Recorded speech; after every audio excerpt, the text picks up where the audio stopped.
Hello dear students, welcome to the official YouTube channel of Zenith Academy. আজকের এই ভিডিওতে আমি তোমাদের wbcs মেইনস 2022 এর যে প্রেসিটা এসেছিল অর্থাৎ যে প্যাসেজটা এসেছিল তার প্রেসি রাইটিংটা আমি দেখাবো। প্যাসেজটা অনেকেই তোমরা মেসেজ করেছো, অনেকে কমেন্ট করে জানিয়েছো যে প্যাসেজটা অনেকেরই খুব ডিফিকাল্ট মনে হয়েছে। প্যাসেজটা সত্যি ডিফিকাল্ট ছিল, কারণ এখানে এতটাই কন্টেন্ট ছিল, হিস্টোরিক্যাল কন্টেন্ট এবং একটা ডেসক্রিপটিভ ওয়েতে লেখা ছিল। তো অনেকেরই মনে হয়েছে যে কোনটা ছাড়বো কোনটা লিখবো। মানে প্রেসি সাধারণত আমরা যেটা করি যে কি ওয়ার্ড বা কি সেন্টেন্সগুলোকে আগে আমরা শর্ট আউট করে নিই, তারপরে সেগুলোকে আমরা জিস্ট করে লিখি। কিন্তু প্যাসেজটা এমনই ছিল এবং প্রথম কথা তো অনেকটা লেন্দি ছিল, আর এমন প্যাসেজ ছিল যে যেখান থেকে অনেকেরই যে কোনটা কি ওয়ার্ড কোনটা কি সেন্টেন্স এটাই খুঁজে পাওয়াটা খুব ডিফিকাল্ট হয়ে গেছে। তো এই জন্য আমি একটা স্যাম্পল আনসার বানিয়েছি, সেটা তোমাদের আজকের ভিডিওতে আমি দেবো এবং প্যাসেজটা পড়েও মিনিংটা আমি তোমাদের বলে দেবো, যাতে তোমরা বুঝতে পারো যে প্যাসেজটা কি বলতে চেয়েছে এবং তোমরা কীরকম কি লিখেছো সেটাও তোমরা মোটামুটি বুঝে যাবে। আর এটা তো সাধারণত ডেসক্রিপটিভে যেটা হয় আনসারগুলো ভ্যারি করে যায়, যেমন স্পেশালি এসে রাইটিং বা তোমার লেটার রাইটিং কিংবা রিপোর্ট রাইটিং, এগুলোতে কিন্তু আনসার ভ্যারি করে, এক একজনের আনসার এক এক রকম হয়। বাট প্রেসি রাইটিং আর ট্রান্সলেশন রাইটিংয়ে খুব একটা আনসার ভ্যারি করে না, কারণ ওটা একটা মানে প্রেসি রাইটিং একটা সিঙ্গেল কনসেপ্টের উপর থাকবে, তো মোটামুটি মোরলেস একই আনসার হবে। তো সেই জন্য আমি একটা আনসার করেছি, সেটা তোমাদের আজকে আমি বলবো এবং প্রেসিটার যে প্যাসেজ যেটা আছে সেই প্যাসেজটা আমি মিনিংটা বুঝিয়ে দিচ্ছি তোমাদের, যাতে তোমাদেরও বুঝতে সুবিধা হয়। তো ভিডিওটা শুরু করার আগে সবাইকে একটা রিকোয়েস্ট, আমাদের জেনিথ একাডেমির যে ইউটিউব চ্যানেল সেটাকে একটুখানি শেয়ার করো ফ্রেন্ডদের সঙ্গে। তোমরা যারা যারা এখনো সাবস্ক্রাইব করোনি সাবস্ক্রাইব করে নাও, ফ্রেন্ডদেরও বলো সাবস্ক্রাইব করতে, কারণ এখানে আপকামিং সমস্ত পরীক্ষার জন্য কিন্তু লাইভ ক্লাস করানো হচ্ছে। ডেসক্রিপটিভ ক্লাস চলতে থাকবে, প্লাস wbcs প্রিলিমসের জন্য ইংলিশ থেকে শুরু করে সমস্ত সাবজেক্টের ক্লাসই করানো হচ্ছে, মিসলেনিয়াসের উপরও ক্লাস করানো হবে। তো তোমরা এখনই সাবস্ক্রাইব করে নাও এবং ফ্রেন্ডদের সঙ্গে শেয়ার করে নাও। তো চলো সময় নষ্ট না করে আমরা ভিডিওটা শুরু করি।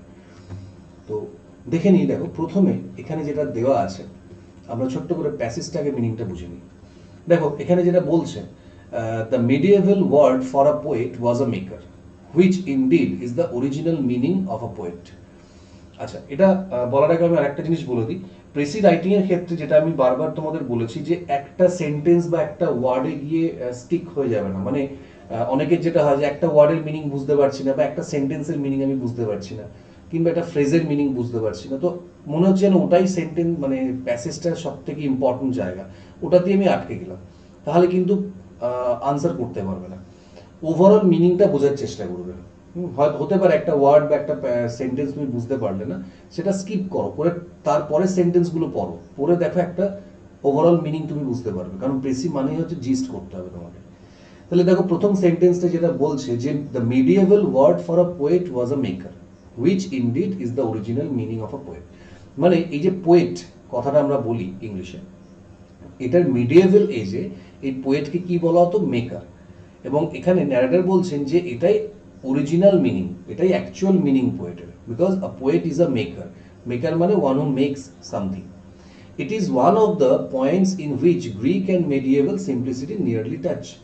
ঠিক আছে, এটা একটা পয়েন্ট, ঠিক আছে, যেটা গ্রিক এবং মিডিয়েভাল যে সিম্পলিসিটি সেটা প্রায় টাচ করেছিল আর কি। তার মানে এই সময় পোয়েটরা মেকারের কাজ করেছিল। There was never a man who was more of a maker than Chaucer. বলছে কি যে এমন কোনো মানুষ ছিল না যে চসারের মতো এতটা গ্রেট ছিল। দেখো বলছে more of a maker than Chaucer, ঠিক আছে, অর্থাৎ চসার নিজেও একজন মেকার ছিলেন, because he was the father of English poetry.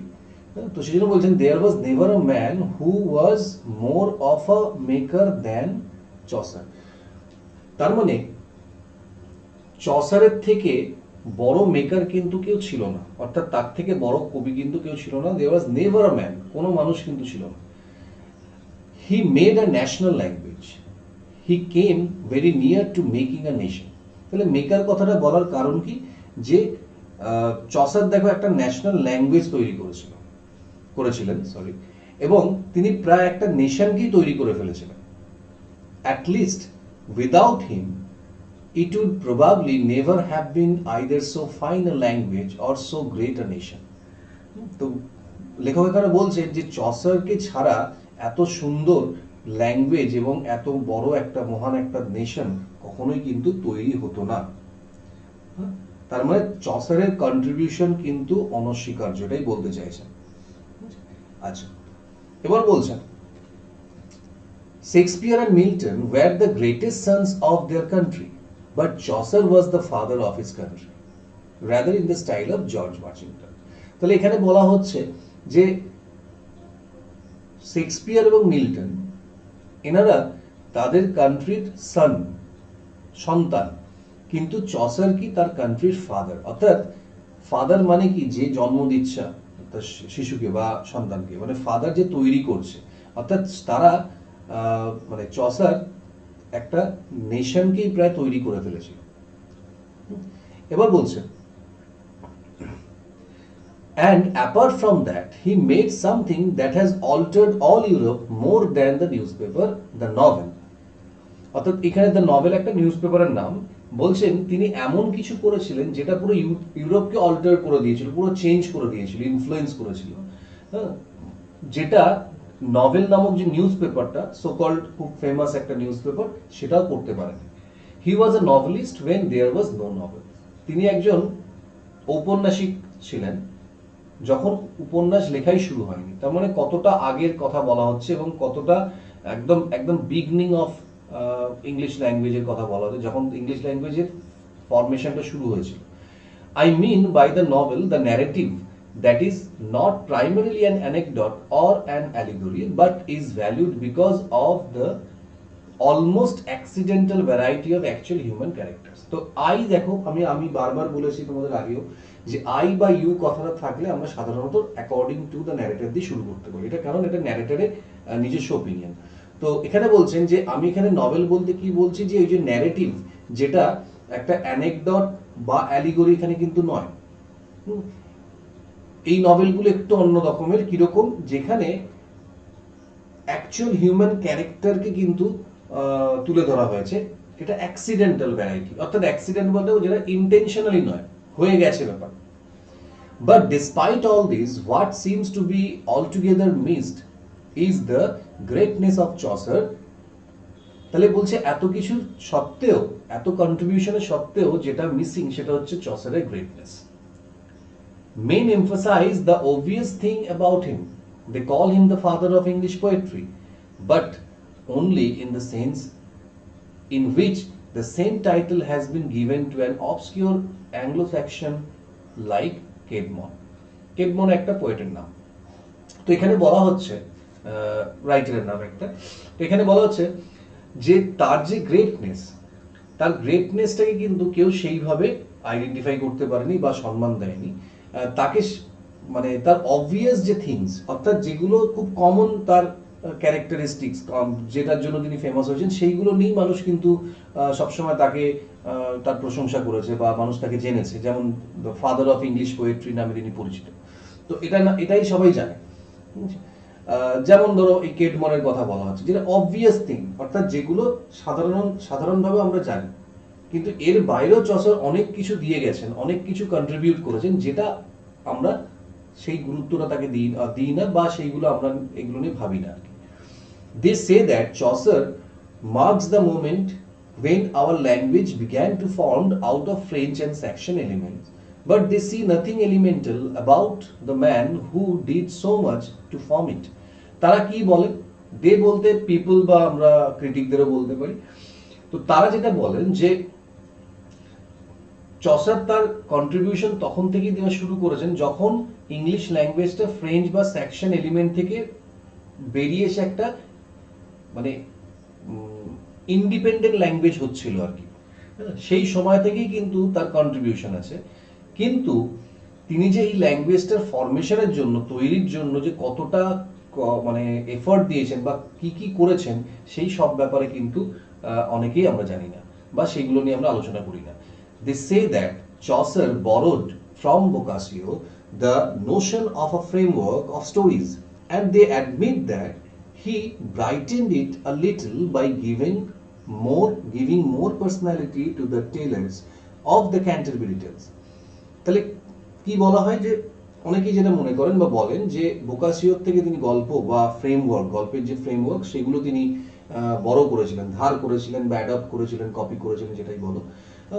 কিন্তু তিনি কি করেছিলেন, সেই গল্পগুলোকে আরো বেশি ইন্টারেস্টিং করে দিয়েছিলেন, বুঝছে?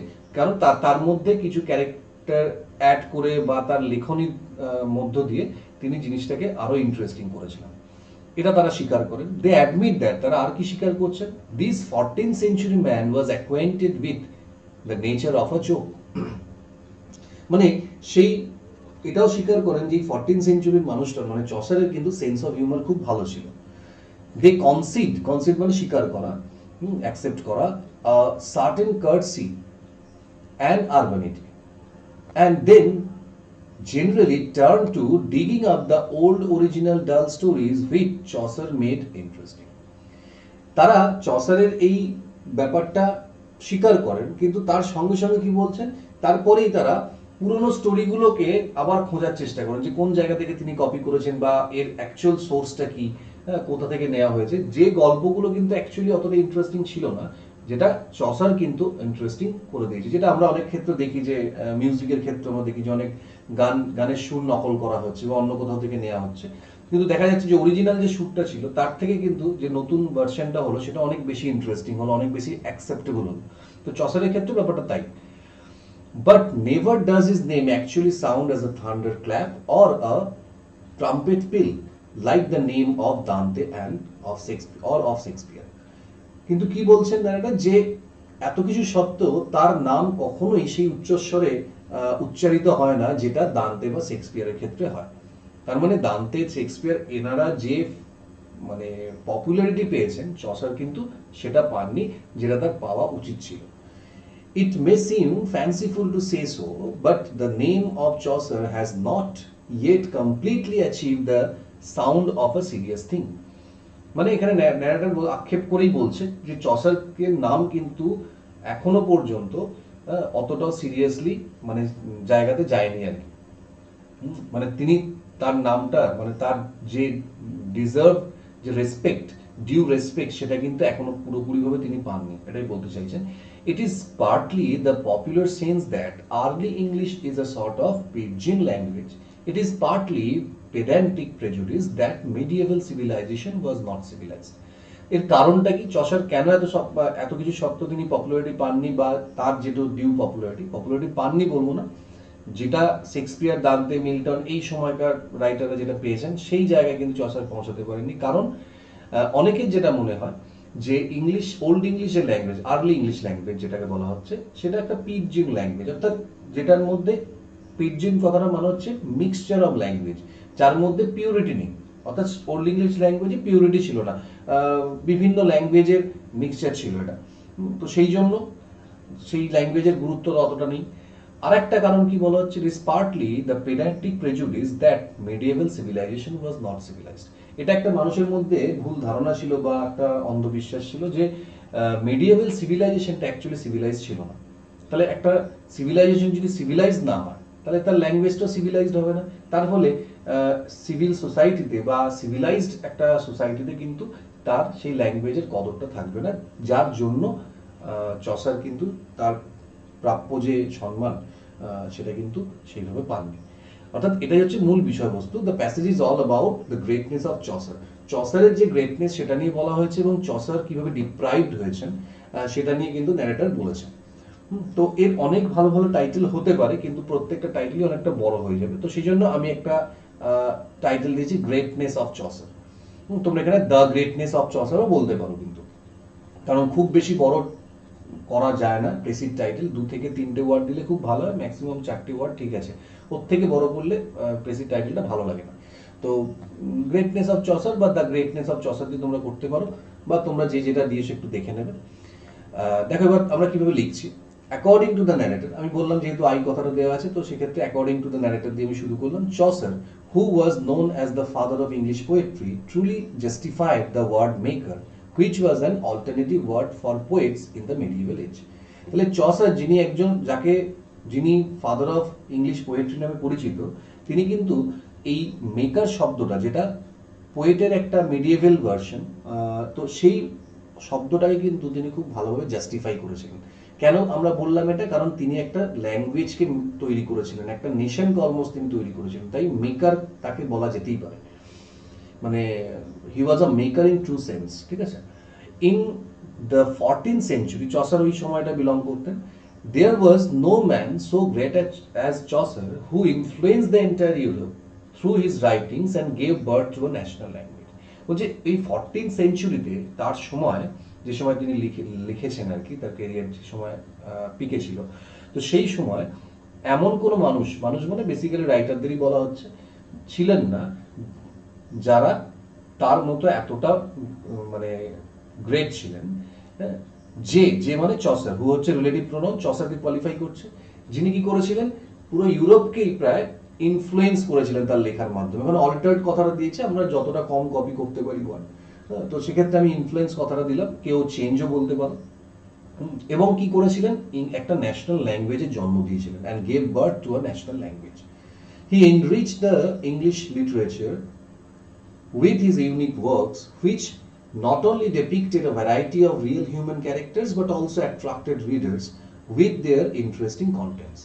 তাহলে তিনি ইংরেজি সাহিত্যকে তিনি কি করেছিলেন, এনরিচ করে দিয়েছিলেন, ঠিক আছে, সমৃদ্ধ করেছিলেন।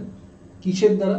উইথ হিজ ইউনিক ওয়ার্কস মানে কিন্তু ওয়ার্ক অফ লিটারেচার, তার যে লেখার কথা বলা হচ্ছে আর কি, তো তার লেখার মধ্য দিয়ে তিনি ইংলিশ ল্যাঙ্গুয়েজকে সমৃদ্ধ করেছিলেন, যেটা হুইচ মানে তার কাজগুলোকে, তার লেখাগুলোকে বলা হচ্ছে, which not only ডিপিক্টেড a variety of real human character, যেটা আমরা প্যাসেজে দেখলাম, যেটা শুধুমাত্র যে লেখাগুলোর মধ্যে রিয়েল হিউম্যান ক্যারেক্টারকেই ডিপিক্ট করা হয়নি, but also attracted readers with their interesting contents, এবং বহু রিডারদের অ্যাট্রাক্ট করেছে তার লেখা কিসের মধ্য দিয়ে, তার ইন্টারেস্টিং কন্টেন্টের মধ্যে দিয়ে। দেখো ওখানে বলাই ছিল যিনি বোকাসিওর থেকে লেখা মানে কনসেপ্ট বড় করেছিলেন, কিন্তু লেখাগুলোকে তিনি অনেক ইন্টারেস্টিং করেছিলেন, পুরোনো ডাল স্টোরিগুলোকে ইন্টারেস্টিং করেছিলেন। তো অত ডিটেলে তো লেখা পসিবল নয়, জন্য আমি এর মধ্যে এটাকে অ্যাড করে দিলাম। But owing to the notion that old English language was not refined and civilized at all, Chaucer was never enlisted with those great writers who earned their fame in the empire of English language literature built by Chaucer. তাহলে এত কিছু সত্ত্বেও তিনি কেন এত নাম যশ পেলেন না? তার কারণ হিসেবে কি বলা হচ্ছে? But owing to the Notion, এই ধারণার জন্য যে ওল্ড ইংলিশ ল্যাঙ্গুয়েজ রিফাইন ছিল না এবং সিভিলাইজ ছিল না। পিডজিন ল্যাঙ্গুয়েজ বলেছে মানে ইউনিকনেস তার ছিল না, আর সিভিলাইজড আনসিভিলাইজড কথাটা বলেছে ওয়াজ নট সিভিলাইজড অ্যাট অল, তো সেটা আমরা মানে আনসিভিলাইজড অ্যাট অল কথাটা লিখলাম, যেহেতু আগে নট দিলাম, অর্থাৎ তার ল্যাঙ্গুয়েজটা রিফাইন ছিল না এবং সিভিলাইজ ছিল না। Chaucer was never enlisted with those great writers. তাহলে চসার, এই কারণেই চসার কিন্তু সেই সমস্ত মহান রাইটারদের নামের সঙ্গে তার নাম নেওয়া হয় না, who earn their fame in the empire of English literature build by Chaucer, যারা কিন্তু ইংলিশ লিটারেচারে নিজেদের নাম তৈরি করেছিলেন, মানে নাম যশ পেয়েছিলেন, যে ইংলিশ ল্যাঙ্গুয়েজটা, যে লিটারেচারের সূত্রপাত করেছিলেন কে? চসার, ঠিক আছে। তো ন্যারেটর এখানে এটাই আক্ষেপ করে বলছেন যে যিনি ফাদার অফ ইংলিশ পোয়েট্রি বা ল্যাঙ্গুয়েজ আমরা বলতে পারি, সেই তার কিন্তু প্রাপ্য সম্মান তিনি পাননি। তো এটা আমি জাস্ট একটা জিস্ট করে লিখলাম, প্রেসি আমার যেটা মনে হয়েছে আমি লিখলাম, তোমরা তোমাদের মতো নিশ্চয়ই ভালোই লিখেছো, একটু দেখে নেবে, মিলিয়ে নেবে। এরপরও যদি কারোর কোনো ডাউট থাকে বা মনে হয় যে কোনো জায়গায় ইমপ্রুভ করলে ভালো হতো, বা স্যার এটা কেন হলো, এটা এরকম হলে হতো, তোমরা আমাকে অবশ্যই কমেন্টে বলবে, আমি সেটা ভেরিফাই করে দেখবো, ঠিক আছে। তো আজকের জন্য এটুকুই। তোমরা আপকামিং এক্সামগুলোর জন্য প্রিপারেশন নাও, ডেসক্রিপটিভ প্র্যাকটিস করতে থাকো। আবার বলছি, রেগুলার বেসিসে প্র্যাকটিস করো, প্রত্যেকদিন কিছু না কিছু লেখার অভ্যাসটা রাখো, তাহলে দেখবে তোমরা লেখার যে স্ট্যান্ডার্ডটা আস্তে আস্তে ইমপ্রুভ হবে। পরীক্ষার 1 মাস আগে লেখা প্র্যাকটিস করে কখনোই কিন্তু শিখতে পারবে না। আর লেখা তুমি যতবার লিখবে নতুন নতুন লেখা আসবে। হয়তো আমি চেষ্টা করবো আরেকটু ইমপ্রুভ করে যদি লেখা যায়, আরেকটু ভালো করে যদি লিখতে পারি, আমি অবশ্যই সেটা লিখে তোমাদের আমাদের টেলিগ্রাম গ্রুপে শেয়ার করে দেবো। তো চলো আজকের জন্য এটুকুই। ভিডিওটা ভালো লাগলে শেয়ার করবে, সাবস্ক্রাইব করবে, আর কমেন্টে অবশ্যই জানাবে। আবার দেখা হবে নতুন একটা ভিডিও নিয়ে খুব তাড়াতাড়ি।